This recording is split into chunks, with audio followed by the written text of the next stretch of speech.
Okay, this should be the last video in this series, I hope. And this is Ardanyan's Revenge. This one is less combat-y than the rest of the adventures so far within this adventure, less of the sessions within this adventure, because this last major scene is kind of a gauntlet of surviving the Master Leldrin's illusionist tricks. So it's just a gauntlet of tricks. It's really tough to go through. Alright, so here goes. Our characters found the secret temple and the passage within that temple and are running for their lives away from the guards that are probably on their trail, and probably Leldrin too, if he's not, or the Master Adepts from Kaer Ardanyan. So they are going through the passage to the Kaer. Alright, in the Kaer, they find themselves opening the heavy door. It reveals a dark passage, a long tunnel winding through the earth. Two light quartzes hanging at the walls wait to be taken up and illuminate the way. Behind you, you hear angry shouts of the guardsmen.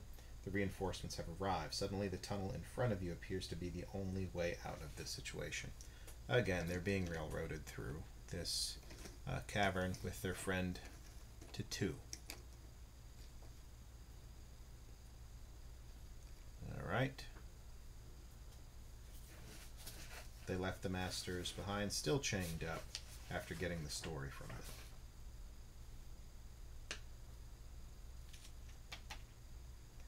Alright, so what's happening is along the way they do have to watch out for traps, and there is a test at the end of this. Alright, so there is a trap, pit trap ahead of the party. They are unaware of that, so because of that they have to detect it. We'll just go in order to see if they detect it. It is a difficulty 7. This is Garn 2, he misses it. This is Scathra 7, she does detect it in time. Okay, so the first group, they're stepping forward. I'm going to see if Garn steps on it before Scathra notices it. So let's see, we'll just do a 50-50 chance here whether he stepped on it before she noticed it. Okay, he's alright. It's 50% or less. He would not have noticed it. Okay. It has, after they've detected this, it has a disarm difficulty of 10. So they can get, what's his face, T2 to try to disarm it. They could also try with Scathra. She has a step 8, 2d6 at it. But they're unlikely to do it. Instead, they're probably just going to bypass the tripping mechanism. And the next time they're on the lookout, if they see any of these same pit traps, it would be a detection of 5. We'll just say there's 2 more along the way. Scathra misses it. So does the Obsidian. So yeah, they're going ahead and they slip into it, this first one. So it has a trap initiative of 10. So that's 2d8, 13, 18. The trap's initiative is 18. Scathra's initiative is 5. Garn's initiative is 5, which is less than an 18. They're not likely going to be able to get out of the way. So a section of the floor drops away and dumps the characters into a 5-yard deep pit lined with stakes, causing step 10 falling damage in addition, and an additional step 12 damage from the stakes. Alright, so these two characters fall in together. They take first step 10 damage. 2d8 for the fall. Scathra takes 11 minus 4. She is at 7. Obsidian 8 minus 4, he's at 4. I think I forgot if they had damage in the last scene. They did, but not much. So she started with 5, so she's got 12. And Garn had 1 point of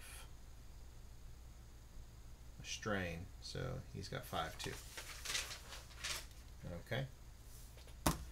So that was the fall damage, and now they are taking damage from the spikes, the stakes themselves, which is a step 12.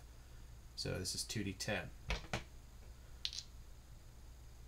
Scathra, 14. 16 minus 4.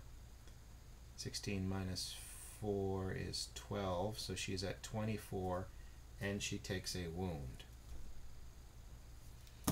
Alright. And 13 minus 4 is 9 for Garn. He is at 14. No wound. Alright. The party helps them out. They bypass the second pit trap. There's one more. Does the party see it? They're going to let the Windling fly over because she's more observant, and the thief behind her, he's a little bit more observant too. They'll lead ahead and see if they can discover any more pit traps for the rest of the party. Deza has a awareness of D8, D6. 10. She notices the pit trap, and the party successfully gets past this one. Alright, so that did more damage than the last fight to the party.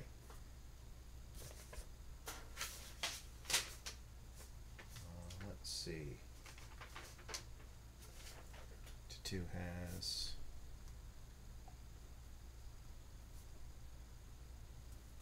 2 strength.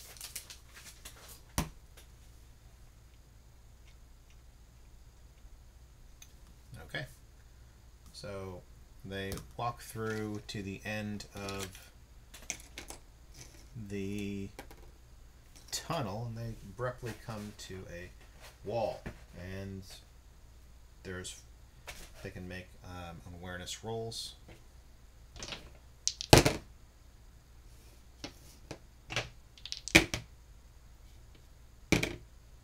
And that they notice that there are some footprints here that go up to the wall and then stop. So it is, or go past this wall like somebody came through it. So clearly something is amiss here, and they start searching for a secret door of some kind, and instead they come across an illusionary wall. So with this wall, they have to basically deal with an illusion. So let's see. A sensing test against a difficulty number of 27. See sensing and disbelieving illusions. So, what could happen is the characters can first do some more awareness rolls. Those rolls were too low to determine if there was an illusion. They'd have to roll a 27. Let's say that was our first couple characters there. We'll do awareness tests for everybody else. See if they can just determine it by looks alone. Scorth. His awareness skill is D8, D6. 10 won't cut it.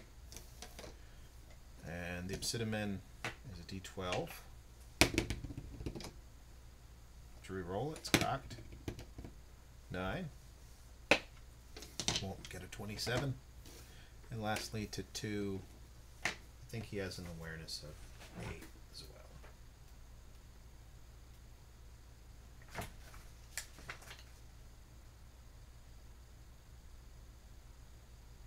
well. He does not have the awareness skill or talent. Odd for a thief. Okay. So he would instead just roll his perception. Raw. Okay. Which is a 6. The D10. 8. Won't cut it. Alright, so the illusion is too high for them to determine by looks alone. So what they would likely do is maybe again they would start feeling the wall. Maybe they would even reach for a pickaxe or something like that in their bag. Okay, and maybe even try to make a hole in the wall. So we would take maybe a melee weapons.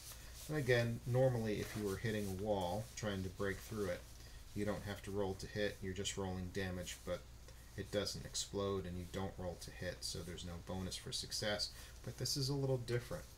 They are rolling to see if they can determine if they are going to roll to hit here. Because this is an illusionary wall, and that will act as kind of like a disbelieving in illusions kind of test. If that makes sense?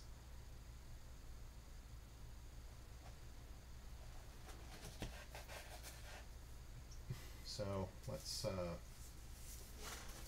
look at the disbelieving rules first before we do this. Alright. Disbelieving illusions. Illusions with short durations are less suitable. That's not it. And their effects and allow for a target to disbelieve what is happening. These types of illusions are mainly damaging spells and will be noted in the spell description if the spells can be disbelieved. If a target chooses to disbelieve one of these spells, alright, skip past. Illusionists have access to spells that are both real and illusory. The target must decide if they're going to disbelieve. No. Illusions and the physical world. Alright, sensing illusions. Character may sense an illusion whenever he acts against or reacts it. Many tests made directly against an illusion give the character a chance to notice it. If the test succeeds against the sensing difficulty for the illusion, as listed on the sensing difficulty table, then the character notices the spell is an illusion. It no longer has any effect on that character. The character can still sense the illusion, but it no longer has any real substance, effectively becoming a figment. So he's going to swing at this thing, and you know, we'll go with that. Probably put our strongest character, Garn, and he will hit it with his melee weapons of D8, D6, and he'll take a swing at it. 5. Not going to happen. Take Scathra. She'll take a swing at it for 2d8. 6.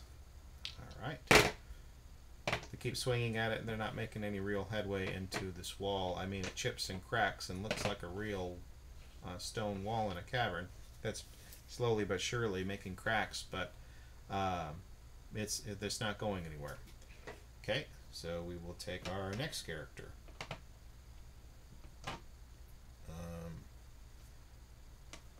I think Scorth has step 8. Oh. And our thief also has a step 8. Hey, a 12.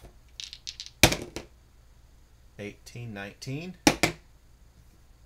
25. 31. 37. 40. Okay, well 40 will definitely break it. Wow, okay.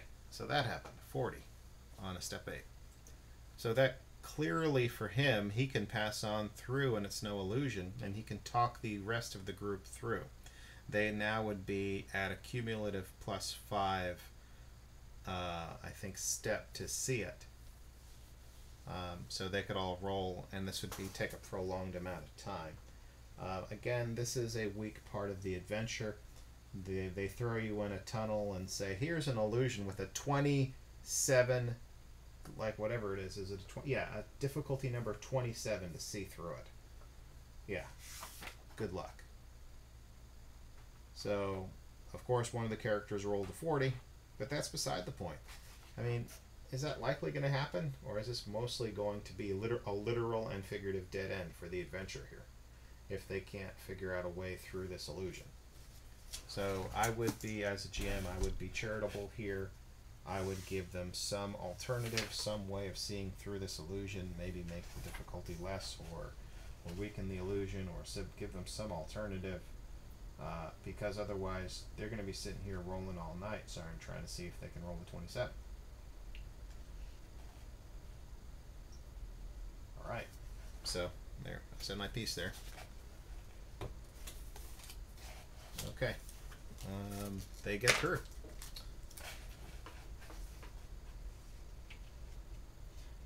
So they are in a cave. So here's where they are in the now in the Kaer. There was a passageway from Ardanyan through the illusory wall. They're on this side of it, and they can go either right or left to the deeps of the Kaer.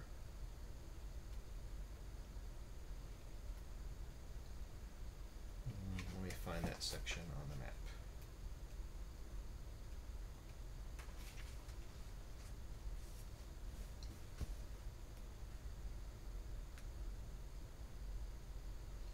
You've got two choices, I guess.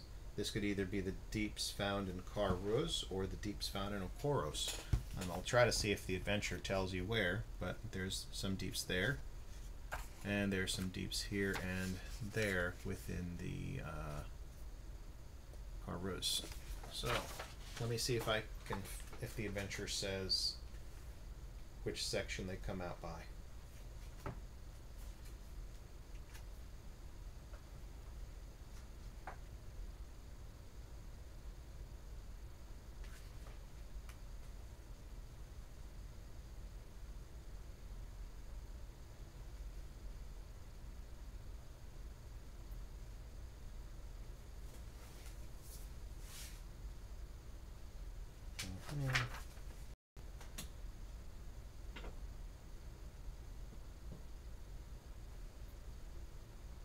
Oh wait, I think I made a problem here. I think I made a problem where there didn't need to be one.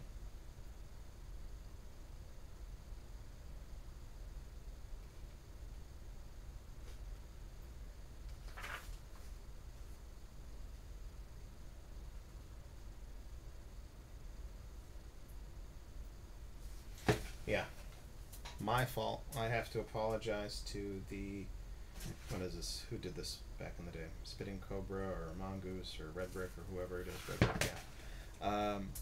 My bad. This side of the passage, the illusory wall, I missed that part when rereading this right now because I was just quickly scanning it. That illusion is merely one way. Okay? So, on this side of it, it's like a one-way mirror. On this side of it, coming from the town of Ardanyan to Kaer Ardanyan, this side is a one-way mirror. They could have clearly seen and walked through this wall without any problems. So that was not a fault of the game designers. That was my fault for misreading this adventure, and I apologize. That was goofy of me. Again, when you're quickly reading this or reviewing it, you know, after you're not reading it word for word, and it's been a while since you looked at it, it's easy to make those kind of mistakes. Be careful of that as a GM. This is a one-sided mirror. You're coming from this side, you're fine. So they pass through without any problems. But anyways, I don't think it says which part of the deeps this comes out by. But maybe I'll do another quick scan of this to see where. Otherwise, I just got to choose somewhere randomly where they show up.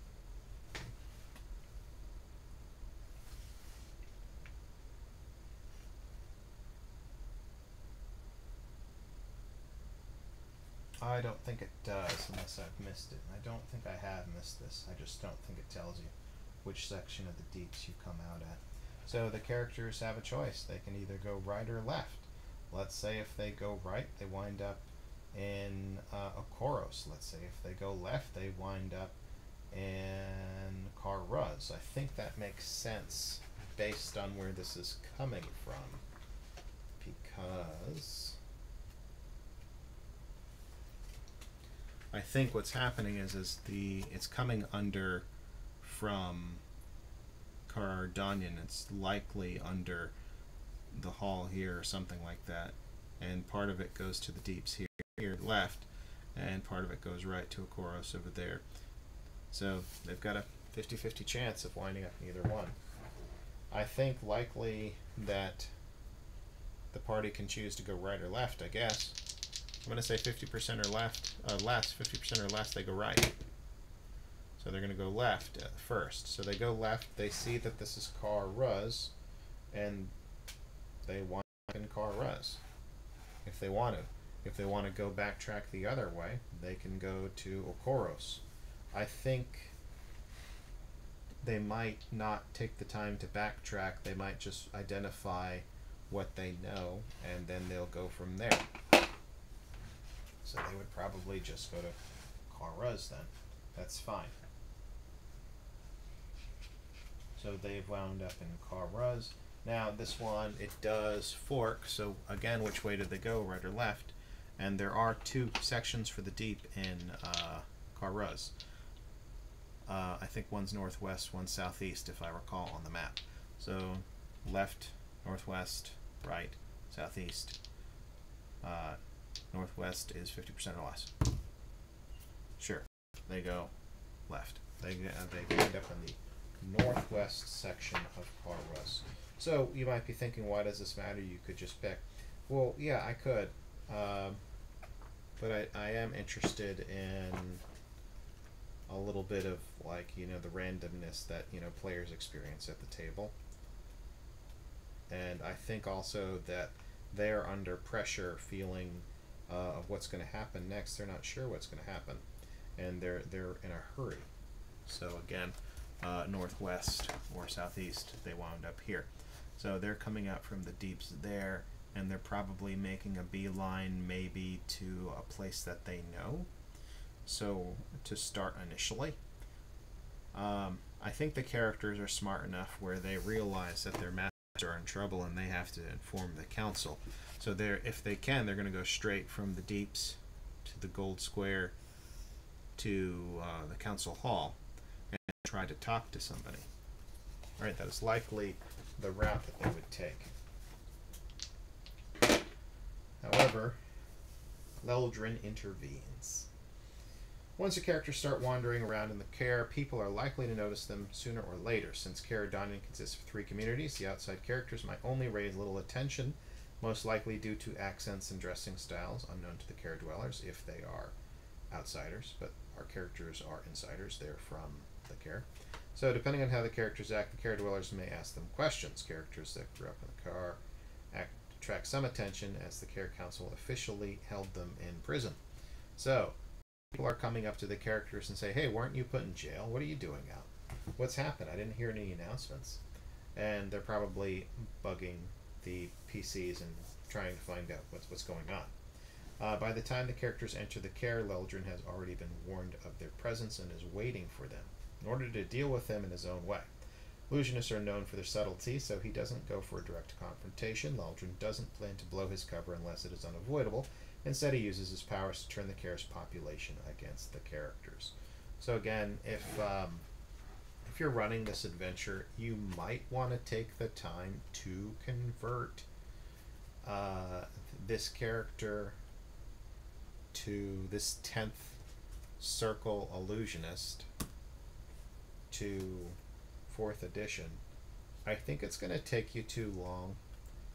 It's going to be a lot of prep work that's boring and unnecessary. Because, I mean, listen, that's just a lot of stats for a single character to go through.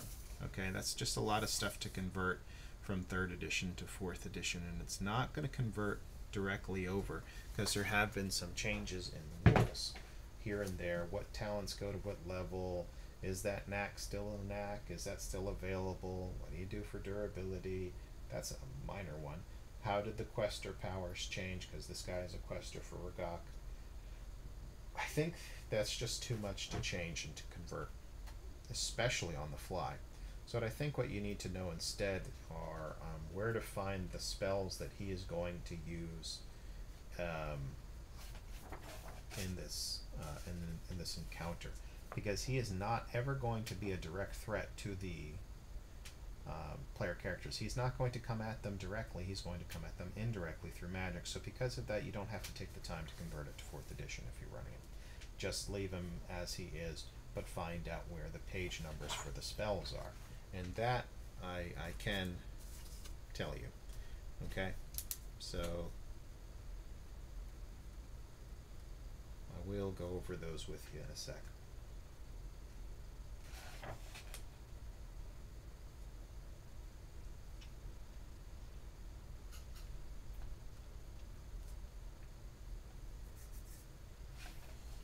So, Leldrin has a bag of tricks.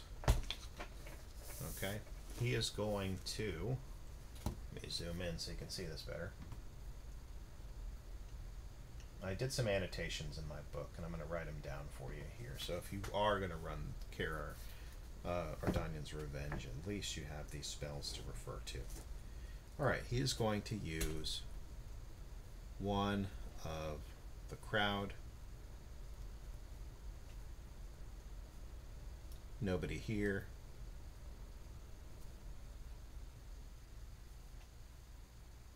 Twisted tongues.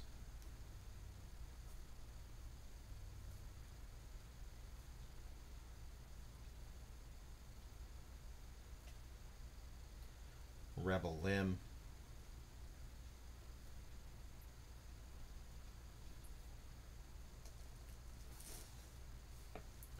Possibly revulsion or flesh eater.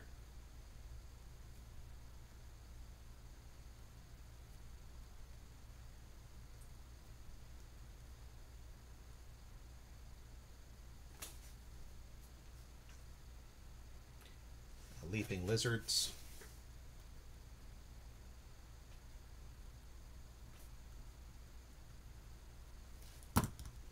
What else? He's got one more up his sleeve that he's likely to use in this scene that he has either prepped or he will prep in between this gauntlet of the player characters. And that is form exchange. Now, the Earthdawn 4th edition has just released on PDF for the Kickstarters the Magic Deeper Secrets book, and now finally these spells have been converted. Some of these spells you would have had to have looked at previous editions of the game and then just try to convert as best you can. They mostly convert without too much effort, but now finally we do have Magic Deeper Secrets. It took them a long time to get it out, but I mean, it's a 600-page book, and it does seem pretty well play-tested from a quick glance, like they actually took the time and consideration rather than, you know, in first edition, after 8th Circle, everything felt like it was winging it. So, here goes.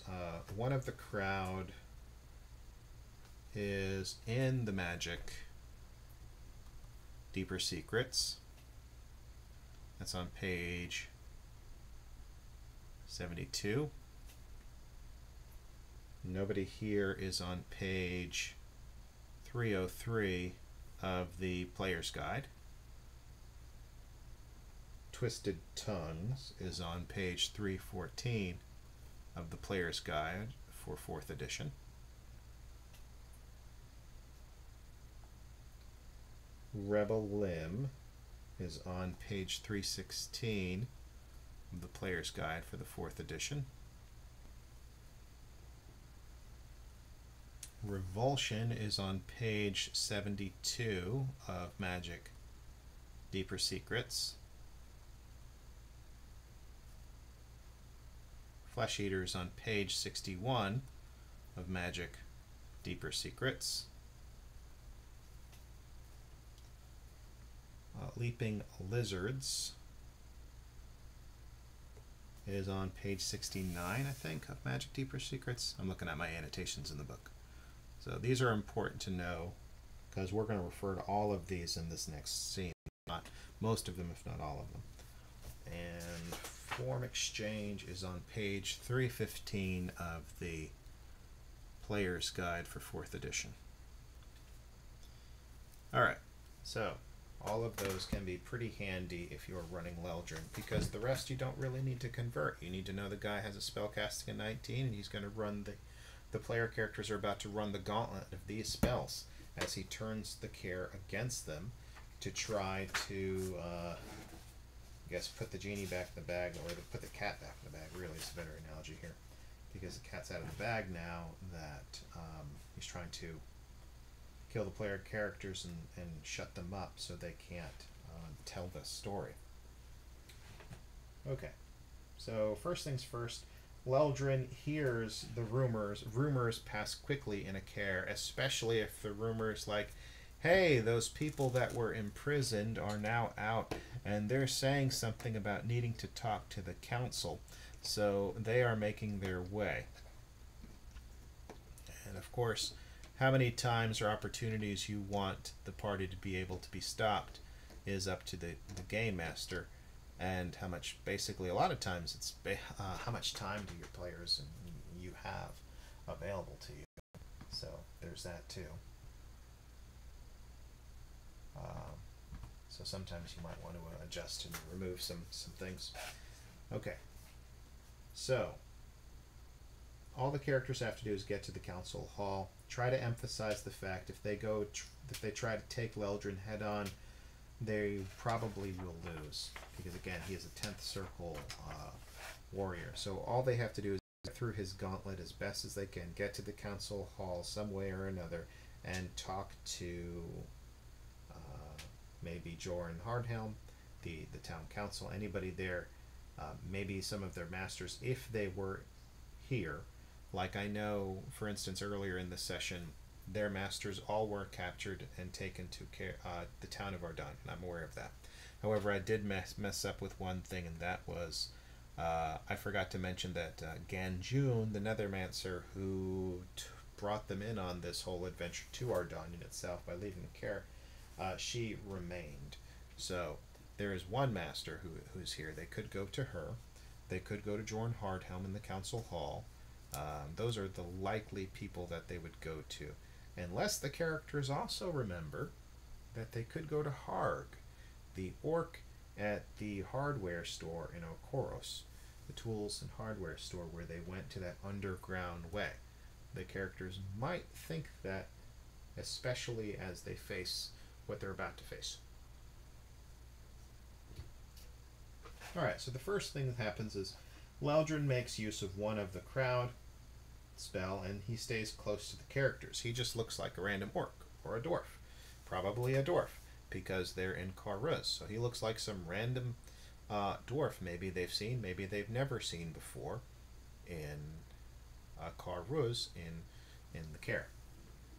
And so they're getting asked lots of questions, and it is this time where Leldrin is casting spells. Now, one of the big things to remember that I forgot to put on this sheet is that one of the abilities that illusionists get now at this level, the circle, sorry, let me look real quick so I get the name right, is, which one is it? No, I think it's in the companion. But at a high level, you either have access to it or you get it as one of your discipline abilities, and that is the ability to cast spells without looking like you're casting spells. I think it might be the Hide Matrix ability. I'm going to double check that. And this one is, yes, it's Hide Matrix. As a free action for 2 strain, the adept can create the illusion they are not casting a spell. So this is a 9th circle ability as an illusionist, and he would definitely have it. So the adept's illusionism rank is treated as the spell circle to determine the sensing difficulty. Any character who could normally perceive the spell casting can make sensing tests.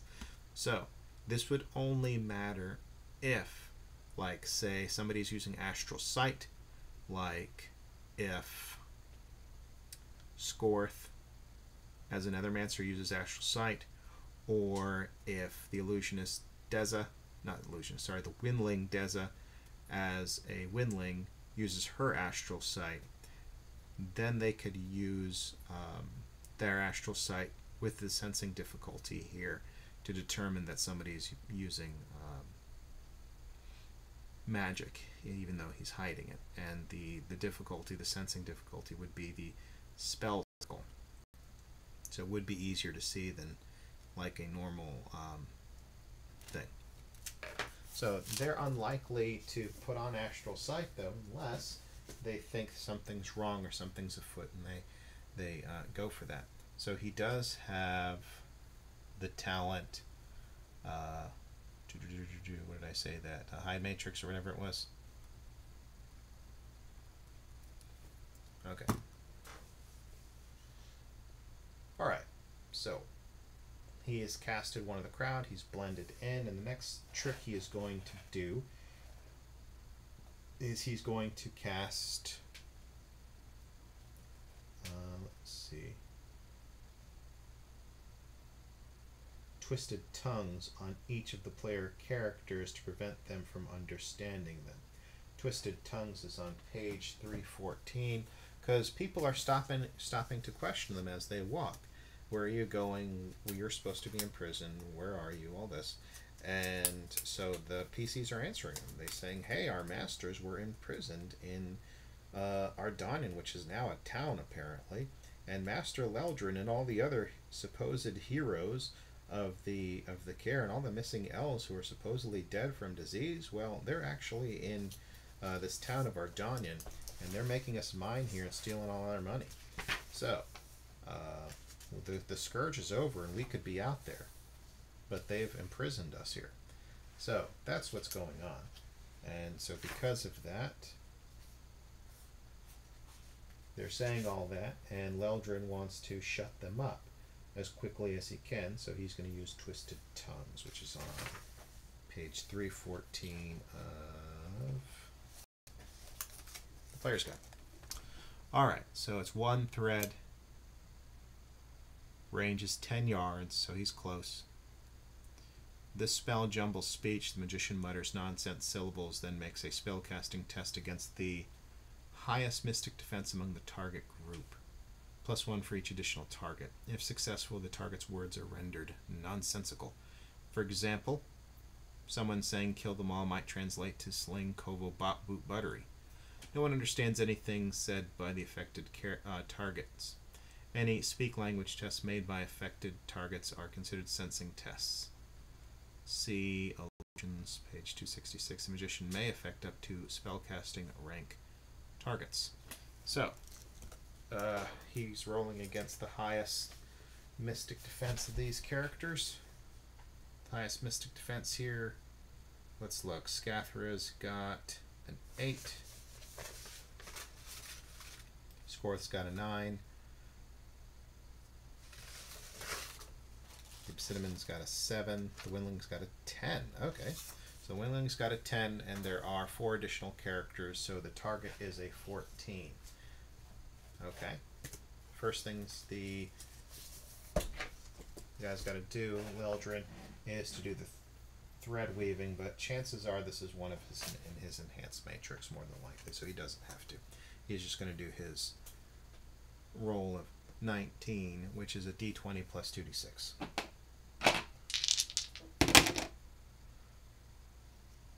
5 plus 12 is 17. 17 will beat the 14 that he needed. So, because of that, all of these characters are now speaking gibberish. Boop, bop, beep, buttery, bop, slivo, kovo, all that kind of stuff, rather than speaking as they should. And this is freaking out the mob, the crowd of people that have gathered around them. They don't know what's going on, but they're spooked out by this. But that's not the only thing Leldrin does.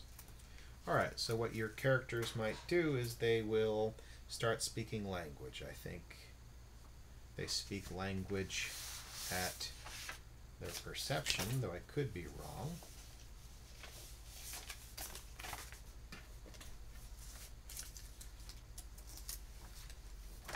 Twisted Tongues is what circle? 7th circle. That'll matter for sensing this.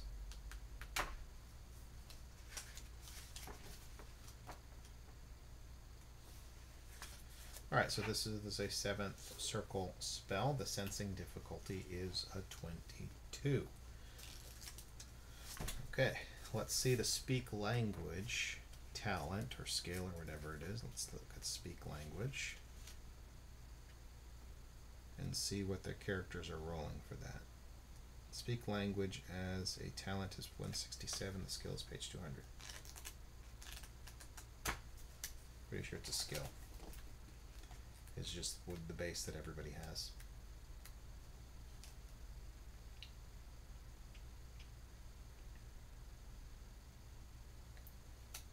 Language skills, page 191. What do you start with, though?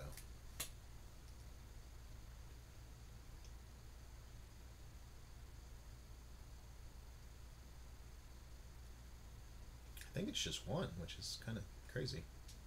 At the end of this time, he makes it. All characters begin the game with ranks in the speak language and write language skills. See character creation page 56. Doesn't say how much there. Let's check page 56. Okay, that's creating a character. It's not on that page though. Choose race. Choose attributes. Showing characteristics, armor rating, carrying capacity. Count ranks and spells. Assign skill ranks. Okay. Speak language 2 ranks. So yeah, they typically do 2 ranks. 1 rank in language of race and then 1 language, usually Dwarven. So you can speak the language of the people. Alright, so everybody is going to try to speak, and it's just perception plus 1. Okay, so perception is 6 for Scathra. So this is a 7. She's got to roll a 22. Scathra up to 12. Okay. 22 on the nose. Okay, so Scathra is able to communicate despite that. That's wild. Okay, so we'll hold off and see, because I think this typically has a cumulative effect when you're doing the sensing test. You can typically talk the other people through the illusion if you are able to see it or break through it. So she suddenly stops talking in gibberish and starts speaking sense, and people can understand, and she understands what's going on too. She was like, somebody was doing something to my mouth. I could not speak, and now I can speak with sense. So let's see if that will give an assistance to the others. The character who has detected an illusion can help others overcome its effects. He can use this understanding to convince others of the nature of the illusion, granting them a +5 bonus to their sensing tests. Alright, so, and it's cumulative, so each character that's freed will understand this further. Okay, so let's go with, if it's not Scathra, let's go with Garn. His perception is a 5, +1 is 6, +5 is 11, d10, d8. D10, D8. 17. 19. That's serviceable, but he's not quite able to be understood. Let's go with Scorth. Scorth has a perception of 7, +1 is 8, +5 is 13. He's rolling a D12 and a D10. 9 won't cut it. He is still clearly unable to speak. To 2, I think he's got a 6 or something for perception. Yeah. +1 is 7, +5 is 12, 2d10.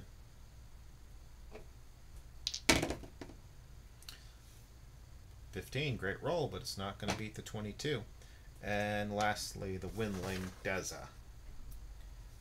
Deza is trying to get through this. Her perception is 7, +1 is 8, +5 is 13. This is a D12 and a D10 as well. It's cocked, reroll. 6 won't cut it. Alright, so the only one who's able to speak is Scathra in the group. All the other player characters cannot speak, which means our 2 spellcasters cannot cast their spells like they normally would, because verbal components are part of spellcasting. So Scathra is the only one who's making sense, but she is shouting clearly now and boldly and proclaiming that somebody is casting a spell against them where they cannot speak coherently. And let's say there's a 50-50 percent chance if she can figure out that it's an illusion magic. 50% or less, the character might claim. Alright, so she does.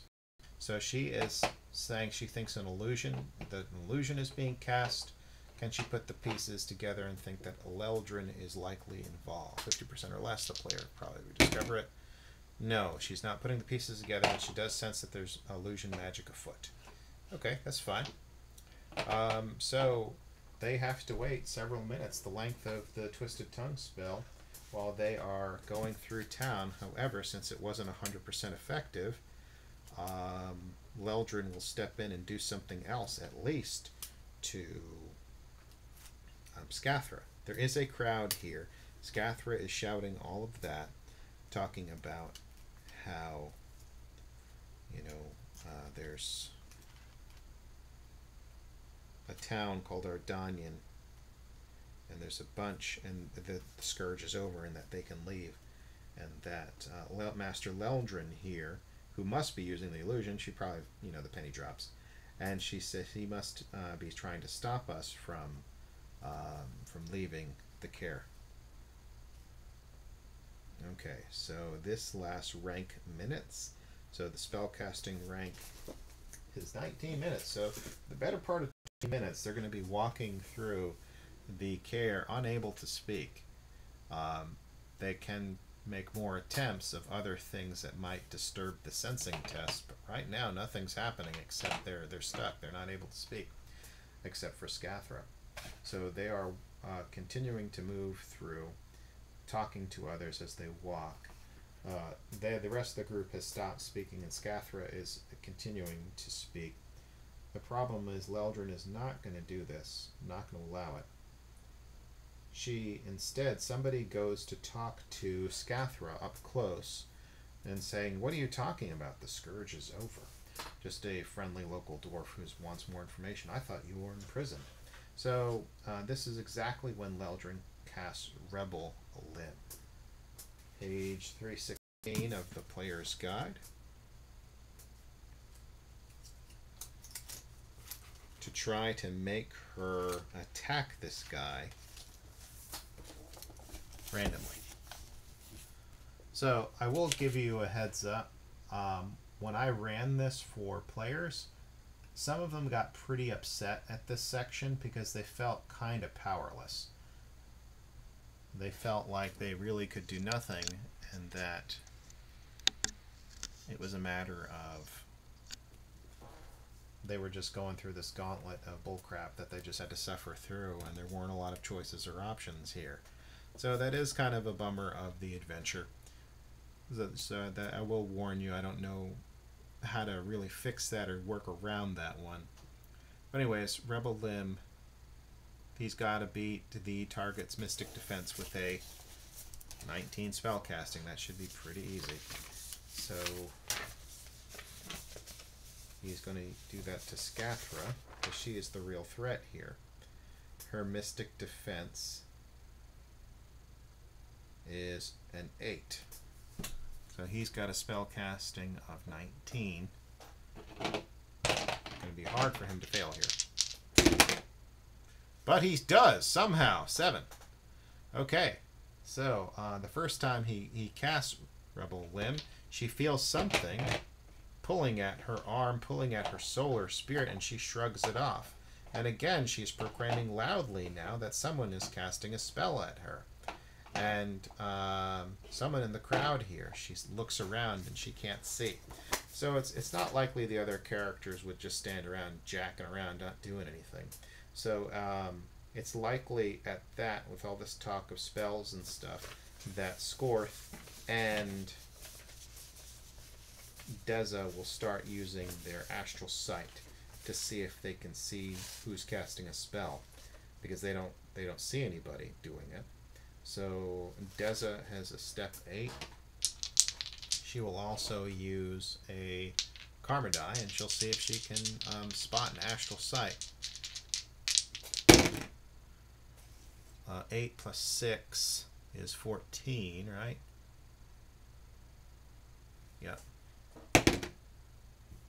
16 is not going to be... Wait. I have to re-roll this. And here's why.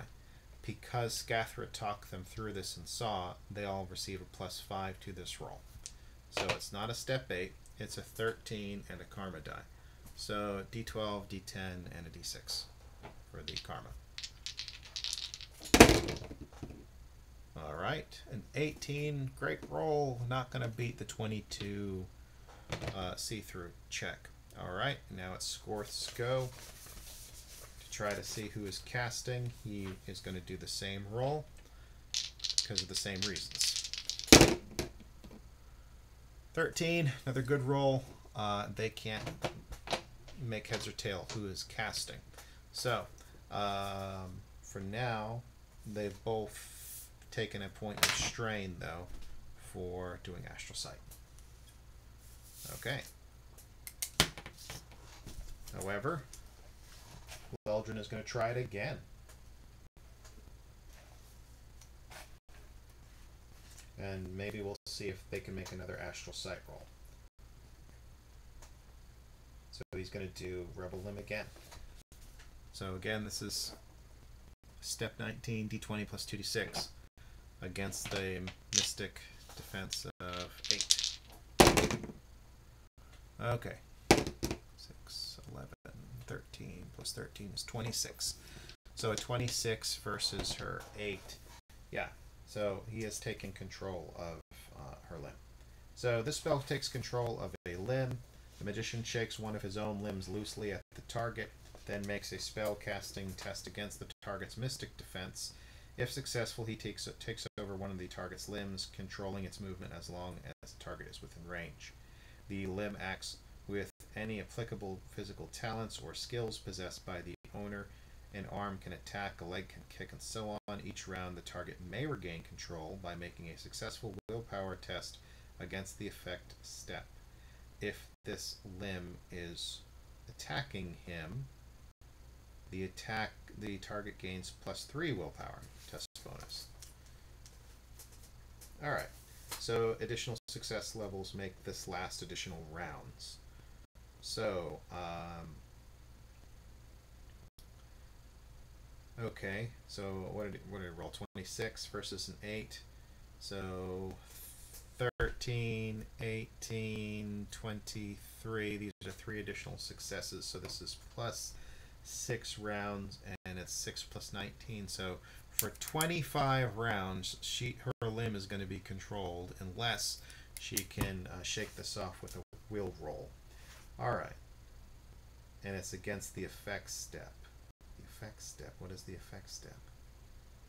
I'm assuming that is the spellcasting roll of 19, the rank? Or is this the roll that we made? Each round, the target may regain control by making a successful willpower test against the effect step. Oh, okay, I see the effect step is will +4. Okay, so will +4 is whatever this guy's will force is, +4. So let's look at Eldrin's abilities. Does he have will force? Yes, he's got will force at 18. So 18 plus 4 is, this test is versus a 22 if she wants to shake it off. So that is a brutal roll, willpower roll. She's going to be suffering for this. She's probably not going to be able to get out of it. All right. So he is going to use her limb to attack somebody. Okay. Limb can. Each round, the target may regain control by making a successful willpower test against. So I'm curious. I'm assuming. I don't know if you'd get to roll the test first to resist before your arm acts. But anyways, her arm reaches into her scabbard and pulls out her broadsword, and she gets to make a willpower test before she swings it. How about that? So willpower is a d8. So it's unlikely she's going to roll a 22 with just a d8. 2. No. Okay, so she pulls out her sword and she swings it 2d8 versus the dwarf next to her. That probably misses. I was thinking that this typical dwarf guy probably had a, 6 for physical defense. So 5's gonna miss. Cool. Okay, that's good for her. And the other party, the rest of her party, screaming at her, what is she doing? But, you know, obviously they can't speak real words, so they're just going beep, bop, boop, and it's meaningless. And the dwarf is recoiling from her. So now her party is yelling at her, and so Scathra is now going to swing at one of the people behind her. So I'm just going to do a D3 essentially. 1, 2, 3, 4, 5, 6. So she's going to swing her sword at the windling. Okay, but before she does, she gets to make a will save. Nope. Willpower roll. So she swings at the windling for 10, 13. I think that's going to hit the windling. The windling's physical defense is an 11, so that does hit. So she does a lot of damage. Scathra does her sword. Where is it? 11 is a D10 plus a D8. Poor windling takes 3, so her armor protects her. That's good. Okay. And the rest of the party breaks away from her and is yelling at her, except for the Obsidian who is trying to grapple her. Alright, so the Obsidian steps in and tries to grapple her. We have to do initiative between the two of them. So his initiative, he's going to do Tiger Spring. 10 versus her 12. 20. Okay, so he is not going before her, so she swings her sword at him for a 9. And a 9, I think, hits our Obsidian's physical defense of 8, yeah. So he takes the step 11 damage, which is D10 plus D8.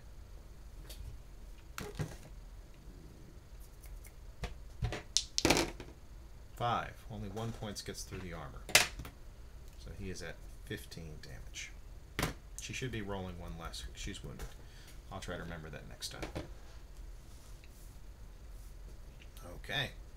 And Leldrin is just watching his evil machinations as a random person in the crowd. It is now the Obsidian's turn to go. The Obsidian probably would have rolled a void blow, but you know, he only took 1, so we'll skip it. That would have been the end result anyways with the strain, even if he made it. So let's see. He will go to grapple her then. So he's going to use his D8, D6.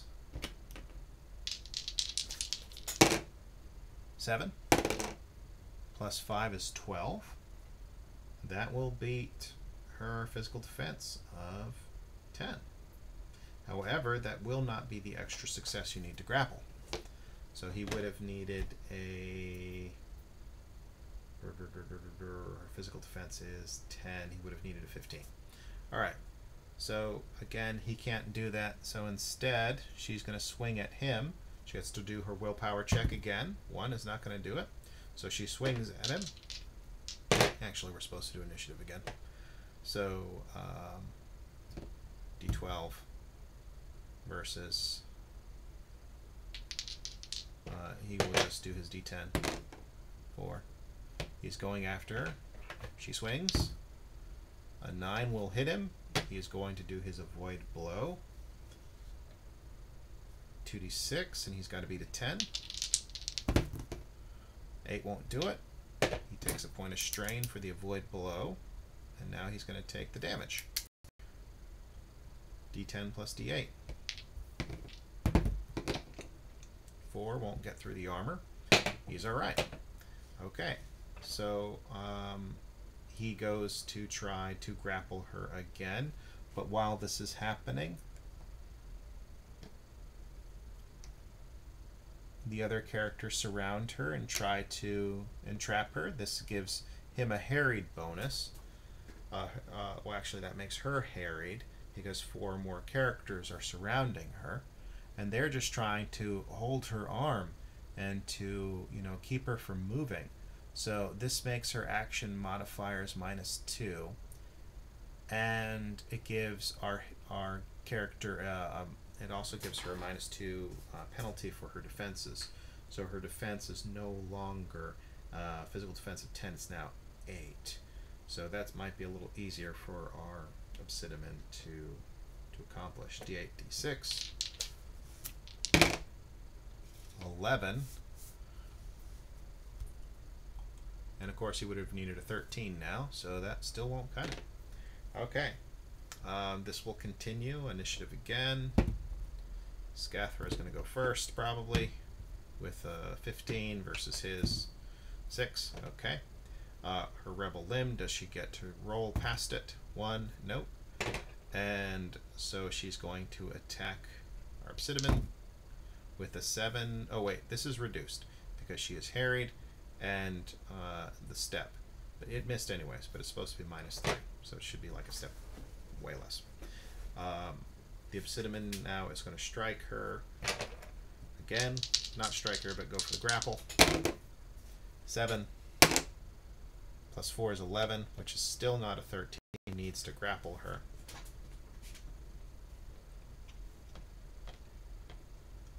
So what else? I'm wondering if he could try to do a disarm. I think you have to have that talent or ability, otherwise it's going to be hard to do. So I think he still would probably try to grapple her. Okay, top of the order for these guys. These guys are just trying to grab at her. They would probably try to grapple too. Okay, so score 2d6. 5 to 2. 9. The Windling's not cut out for grappling. She's just not. So, okay, so top of the order for initiative. 5 versus 3. Scathra's going first. Does she get control of her limb? 7. She does not. She does not roll a 22. So this is going to continue until these guys finally grapple her. So let's get the Obsidian. 9 plus 3 is a 12. He needs a 13. Of course, this doesn't happen. Dang, this is getting ludicrous. So Scathra just keeps dodging and ducking. So I think she was supposed to strike him first. I'm running out of initiative order. Now, her ability is a melee weapon's 10, but -1 because of her wound, and -2 because of being harried. It should be -3, so it should be a 7. She's rolling a d12 against him. 3 won't hit. Okay. So I did that out of order. That's fine. Scathra's turn. 5. Let's go through it, everybody else again. 9. 4 is a 13. Okay, to 2, finally. Tackles her. And they pry the sword away. They dogpile on her. And the crowd doesn't know what to even think here, because here were some guys claiming that there are, bad guys out there. Now they try to stab a random dwarf in the town. They're speaking tongues like it's like a Pentecostal, holiness kind of meeting. And they don't even know what to do. Now they're attacking themselves. This is just, crazy. And they hold her down. They take her sword away. And the Obsidian just basically sits on her. And everybody else gets back up until she can get control of her limb. It takes a few minutes. But during that time, Leldrin will not be doing nothing. He will likely use this time of distraction to further pester and annoy and try to stop the player characters. So it's at this point he's going to probably cast something else out of his repertoire. So he's tried he's still got one of the crowd going. He's done Twisted Tongues and Rebel Limb.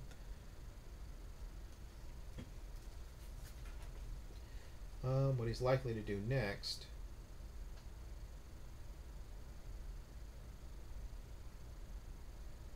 is he's either going to do Revulsion or Flesh Eater, while he also casts Leaping Lizards kind of at the same time.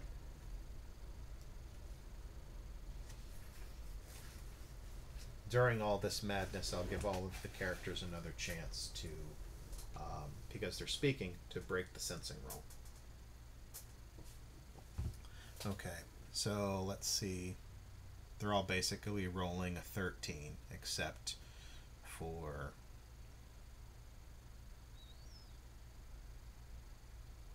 well, let's start with our other characters. So step 7 plus 1 is 8, plus 5 is 13 for our 2 magic users. They are going to roll step 13, which is d10, d12, to see if they can break out of the sensing and speak again. 11, no. Scorth, Deza. 15, 19, so close, not a 22. And let's see what else. Everybody else goes step 12 for the other characters, I think. 13, 19, no.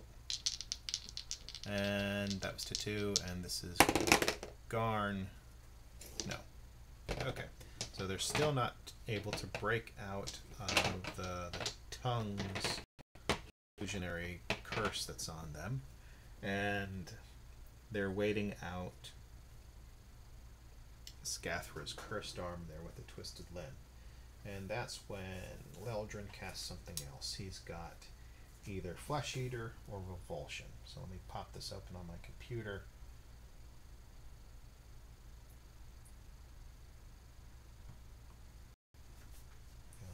Page 72.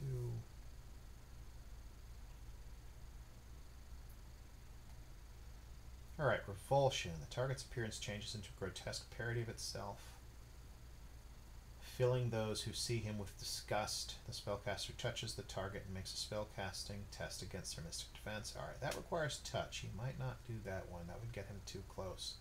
He likes being further away. The other option is his Flesh Eater. That's page 61. Okay.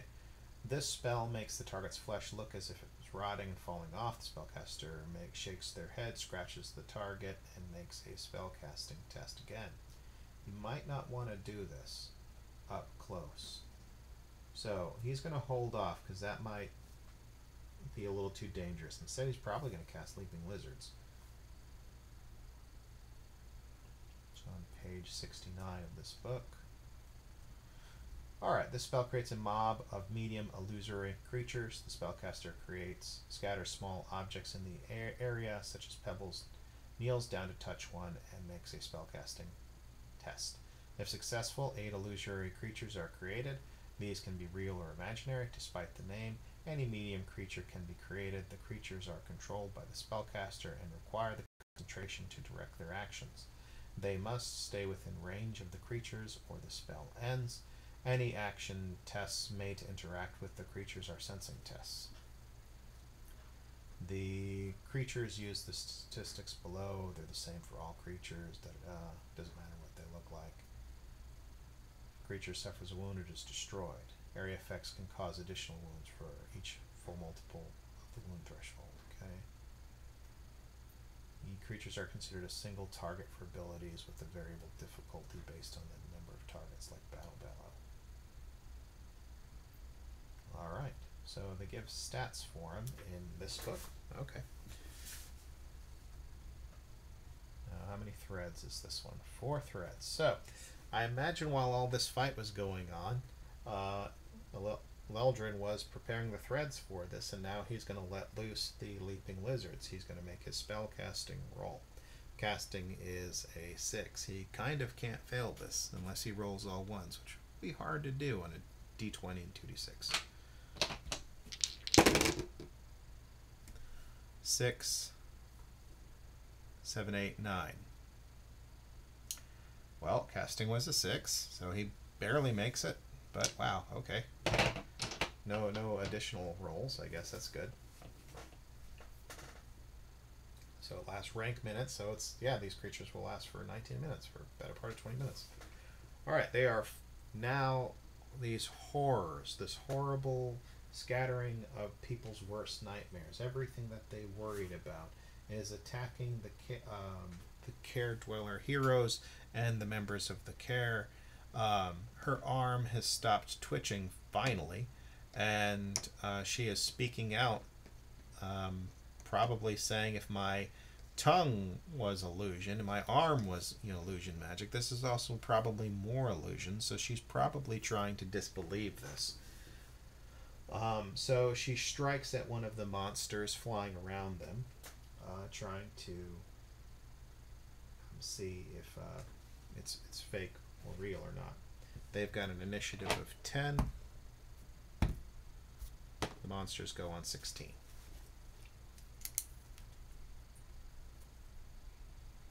I'm going to put horrors in quotation marks. These are an illusion. Okay. Everybody else got a roll. Initiative. Scathra. Oh, wait, no, she's got a wound. 4. Garn. 6. Score 3. Deza 5. Tetu 8. And Leldrin. We'll roll him in as well. I think it's just a D10 as well. 6. Alright, the fake horrors, the illusions, are going first. Alright, so let's go with them.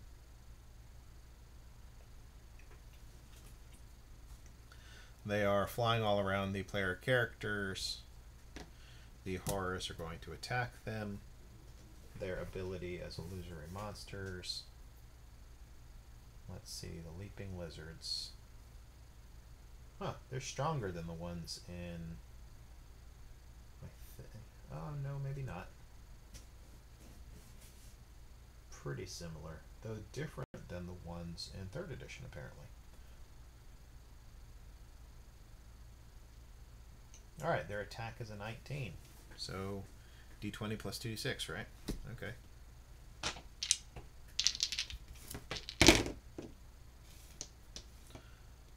Five plus 9 is 14, going after Scathra. 14, that will hit her. Not with a raise, though. Okay, and their damage. What do they do for damage?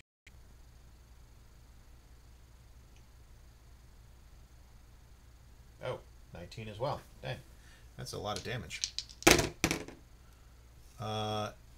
8 plus 13 is 21, minus her 4 armor is 17.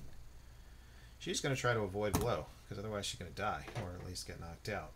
So her avoid blow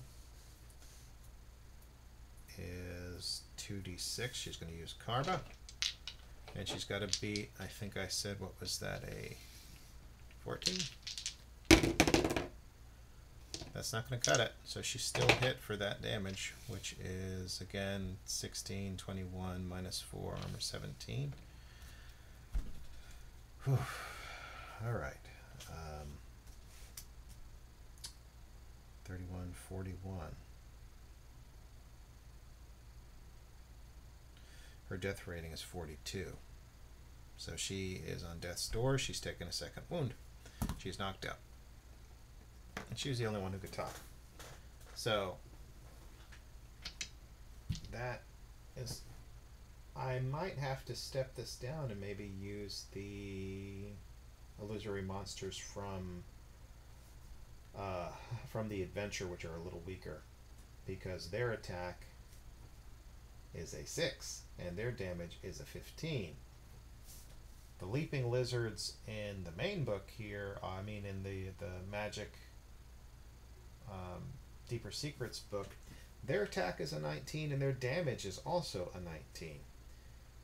So it has bumped up in spell power. I mean, I think leaping lizards, I don't know how strong it was in the previous edition of the game, but maybe it's gone up a circle. It's an 8th circle spell now, so I don't know. Could be. I don't have the 3rd edition one. I don't care. So step that back to the ones in the actual adventure, because for a first level adventure, first circle adventure, that's ridiculous. A 19 attack, a 19 damage, that's crazy. So again, sometimes you have to adjust, and that is absolutely nuts. Yeah, is it watered down? Is it the true powers? No. But fighting this would be we just out of control for a circle. It's just too much. So again, we will do instead. We'll rewind that. Okay, because that was just out of control. Again, if we're just doing solo, it's all right. But I kind of want to stick to what we're doing here. So that happened, that's fine, but we're going to reduce the power of these things. But because we're kind of crapped on her character, we will want to adjust things to make it a little bit more fair.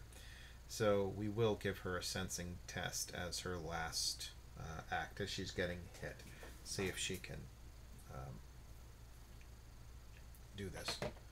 So she took a wound, d8, d6 for her melee. Her last swing, 7 plus karma, 8. She does not hit these things. Wait, their physical defense is 8. That's good. But it doesn't help because her sensing difficulty would need to beat 23. So yeah, she's just down. That's fine. Alright, that was Scathra.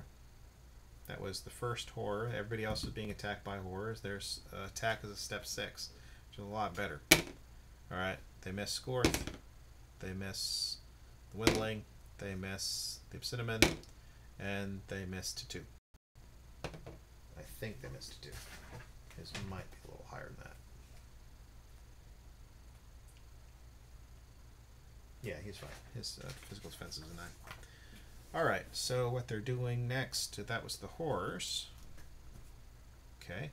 To 2 goes. He tries to strike one above him. 10. 14. Good solid hit, but it's not high enough to do the sensing difficulties down. Okay. I can keep track of the damage, but it doesn't really matter because unless you get a sensing roll, they're not really going to defeat these monsters. I mean, these things have a death rating of 59 and an unconscious rating of 52. So it's not going to really matter a whole lot. This might be actually good to say if there were, a certain amount. So let's see. These abhorrent beasts.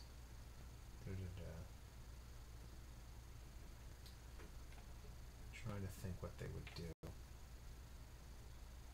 You know what they might do instead of just attacking the player characters? They might attack the crowd too to put them in a frenzy.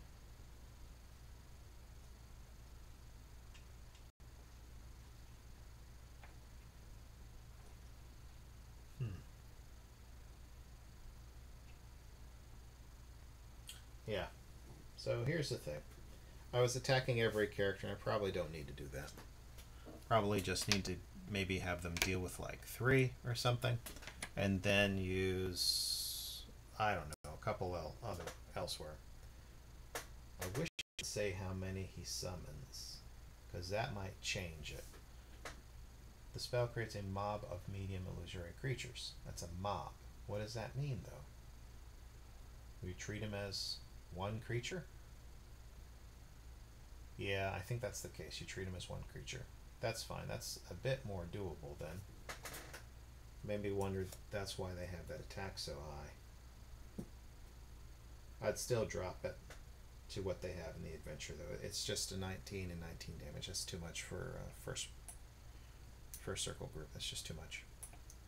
So instead, I'm just going to roleplay as a mob. It's attacking a bunch of them, and so he did a decent amount of damage. I can't remember what he did. He hit it, but let's roll the damage. So I can't even remember what I rolled. I'd have to rewind this. I know he hit, and he hit him pretty well. They have a physical defense of 8, so he's got to do his damage. Let's see, what's their armor? They don't have armor. Okay.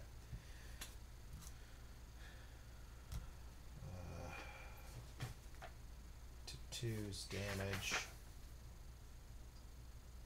He's using a short sword. It's a 9. And let's just give him a raise. I think he had one. So 11. This is D10 plus D8. So he does 10 damage to the creature. It doesn't have armor, so it is up to 10 damage. Okay. That's fine. Next person goes is Garn. He swings at the creature.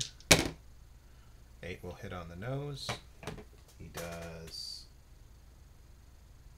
his damage of 15, which is d12 plus 2d6.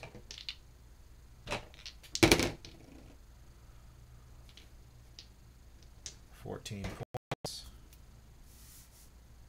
Alright. Monster's at 24 now.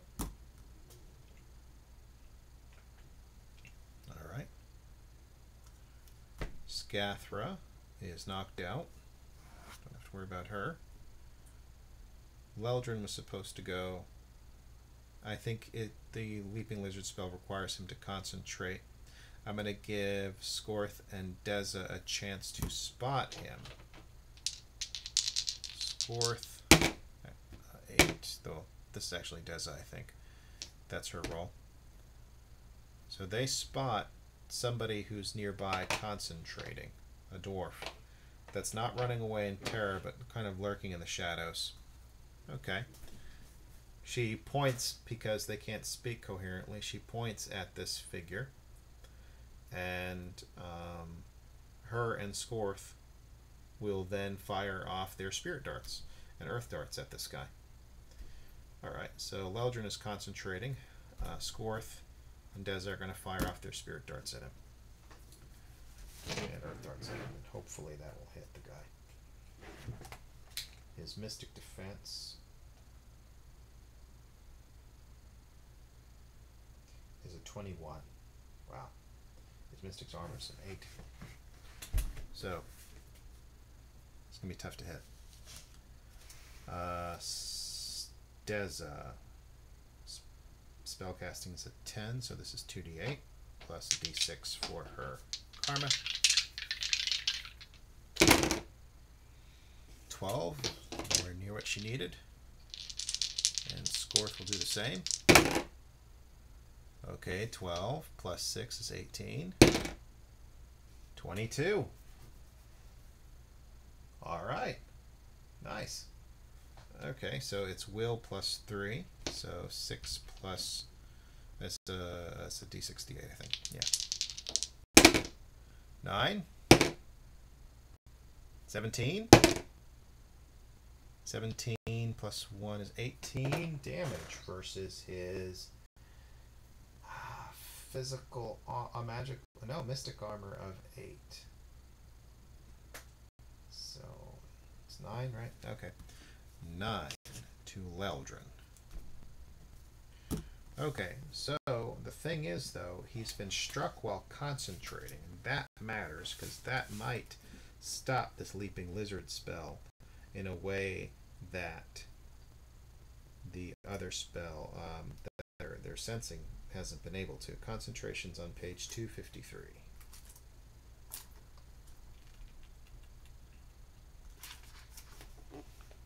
Alright, once the spell's been... Injury to the magician may also break concentration. If a magician suffers damage while concentrating on a spell, he must make a willpower test against the number of damage points taken. So this actually is not hard because he can use will force. So he's probably going to beat it. His will force is 18. 18 is a d12, a d10, a d8. d12, d10, d8. He's got to beat a 9. And he does. With an 11. Alright, so he is able to concentrate and get through this. So he is still maintaining his concentration on the Leaping Lizards, which are still causing a problem. Top of the order for initiative. 8 for Garn. Scorth is a 3. Des is a 3. 2 is a 2. The horrors are 11. And Leldrin's at 4. Okay. So Garn goes first. He strikes at this mob. He misses. Well, actually, the monsters were supposed to go first. So I guess the monster just strikes at, what, one of them? It's because it's one action. That's why it's probably at a 19, because it's only one action, not multiple. Okay. I'm still only going to go with 6, but I will attack all the characters. That's because a 6 is a lot more doable, especially the damage. D10. D10, miss, D10, miss, D10, 10, 14, that'll hit him, and D4 miss. So for 2, he's going to be hit, and the bite on these guys is severe, though. So it is a 15, I think, in here. I'm just flipping pages back and forth to make sure I've got this. Yeah, the bite does a 15. D12, 2d6. 14, 15, 20. To 2 is not doing good. 20.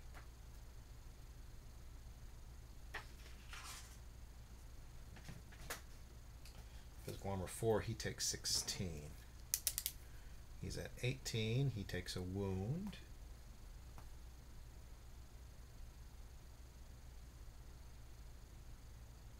(16) minus his wound threshold of 8 is 8. He's got to roll an 8 or better with his strength, which is a D8. Alright, T2 goes down. That's the horrors. Garn already went out of order. Leldrin is concentrating. Scorth and Deza will fire more their darts at him, at this figure, this unknown dwarf in the crowd in the shadows. Scorth, 8 is not going to hit. Okay. Deza will do with okay, Carmen die. 14 plus 2 is 16. 17. 23, and that is enough to shake her out of seeing the illusion. Everybody else is going to be at a +5 to see through the illusion. Okay, and this will be enough also to hit Leldrin, and she does her damage. 8 will not make it through his mystic armor. Oh no, his physical armor. I don't think. Wait, he has no physical armor. I think I recall that. So that just hits him. Yeah, no physical armor, so he's just taking 8. Okay, so he's at 17, and he's got to make a will force check against that 8. Will force is an 18, so it's unlikely he's going to fail here. D12, D10, D8. D12, D10, D8. Yeah, he made it. He made 8 or higher on 1 die. Okay, so that was the characters. Everybody is now at a +5 to see through. T2 will do a kip up to see if he can jump up and get out of the situation here. So he's got to make a dex test with his wound. If I recall, he's got a 7 for dex. Let me check. Step. Nope, a 6. So he's going to roll a 5. He's got to get a 5 or better. So he's going to roll a d8 and get a 5. Nope, so he's got to take his turn standing back up. Alright, that was to 2. And that's everybody. Alright, top of the order with initiative. 5, 3, 9, 4, 9, 1. Alright, Deza goes first. She fires off another dart at Leldrin.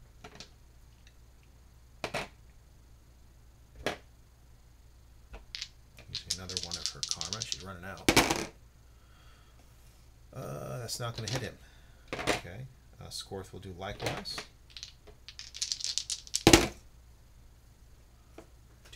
That also won't hit him. His mystic defense is too high.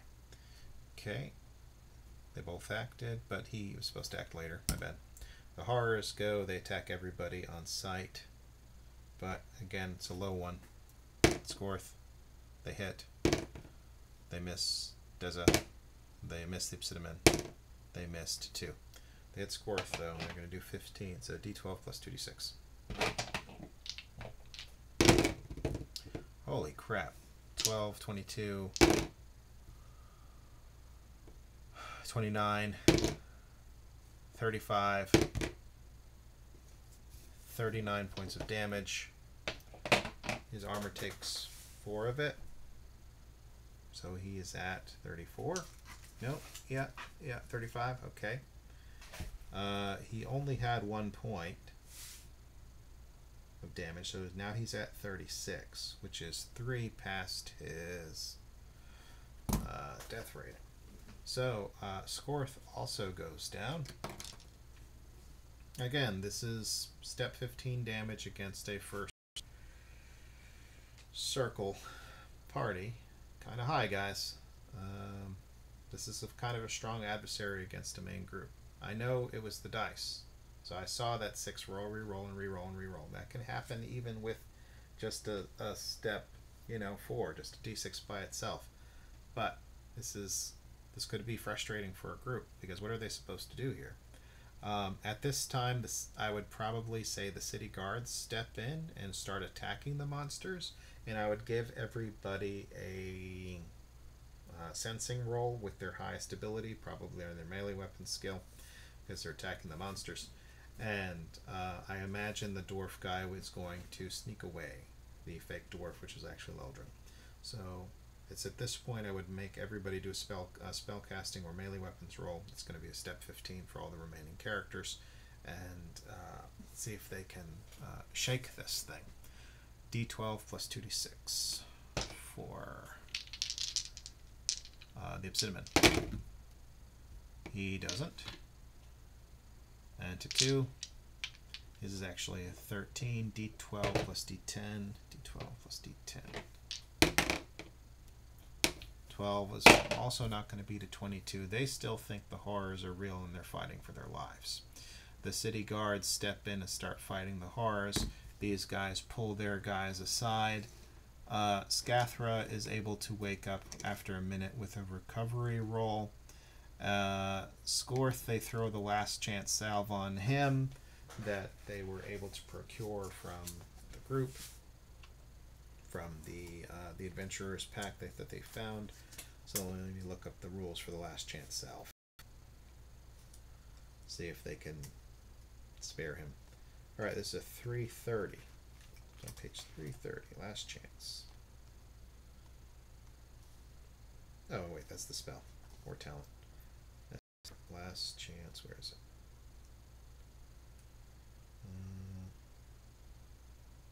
Let's do healing then. Where's healing? Pardoning laugh. Healing aids. 422. Okay.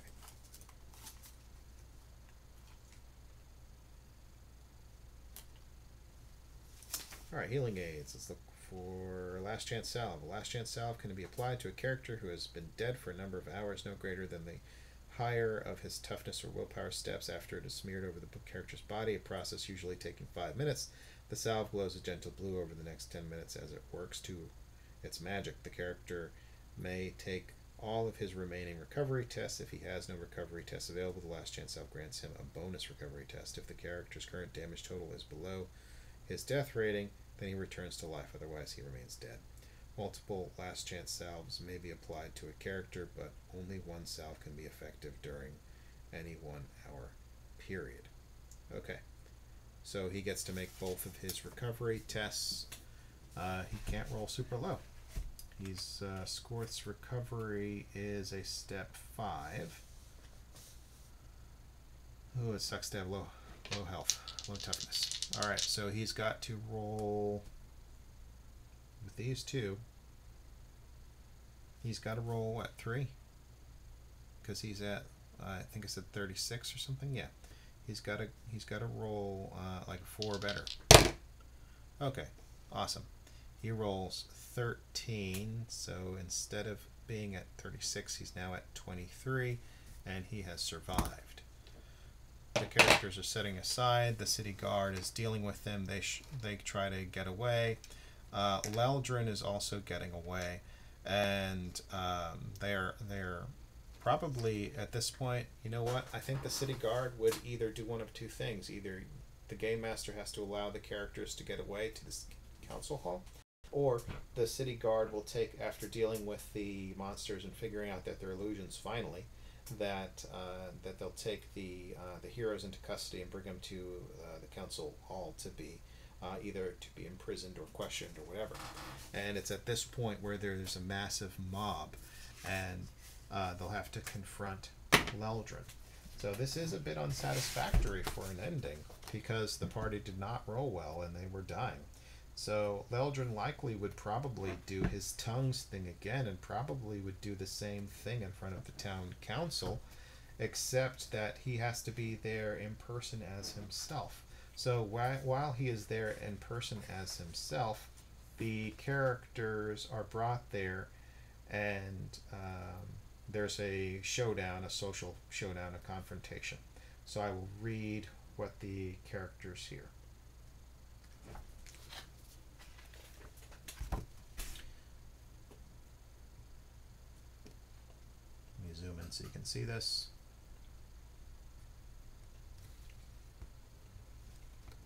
Wish the font was a little more legible, that this was a better camera. Could probably bring it closer. Let me drop that down so you guys can actually see it.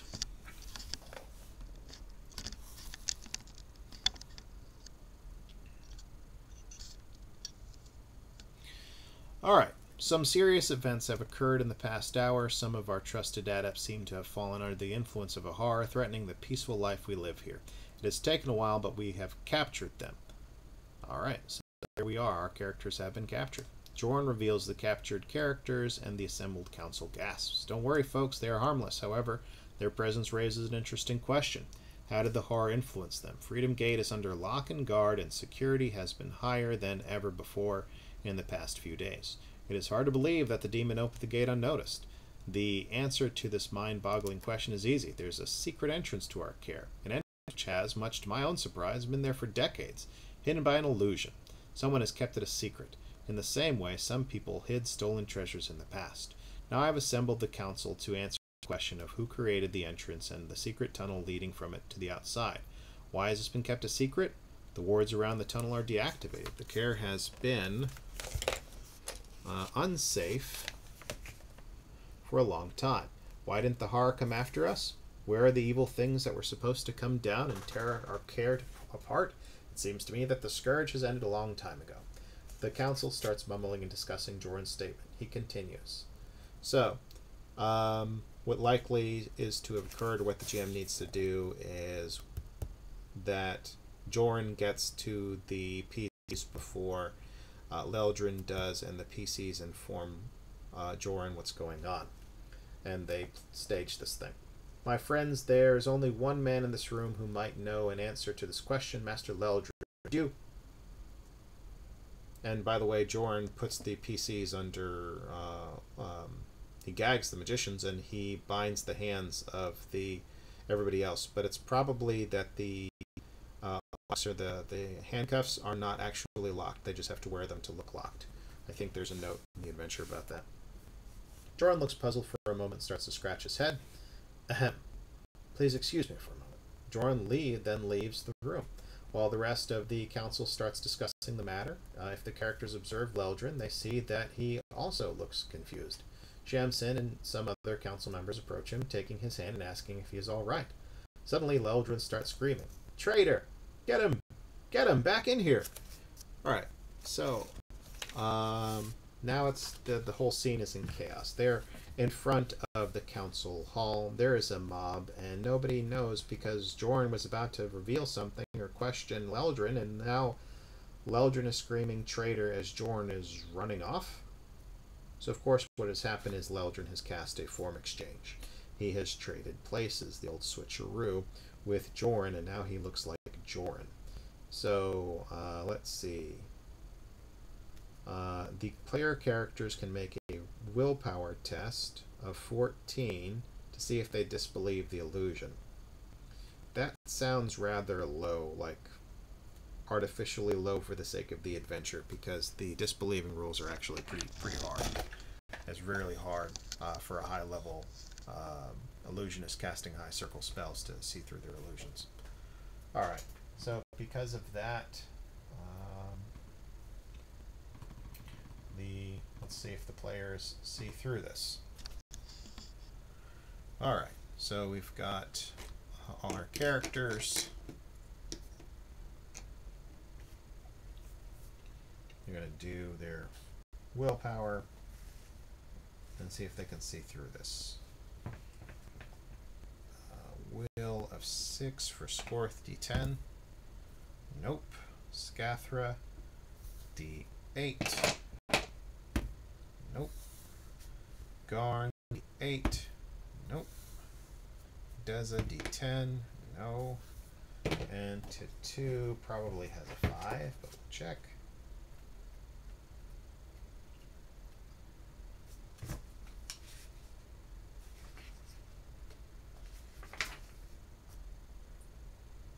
Of a 6, so that's also a D10.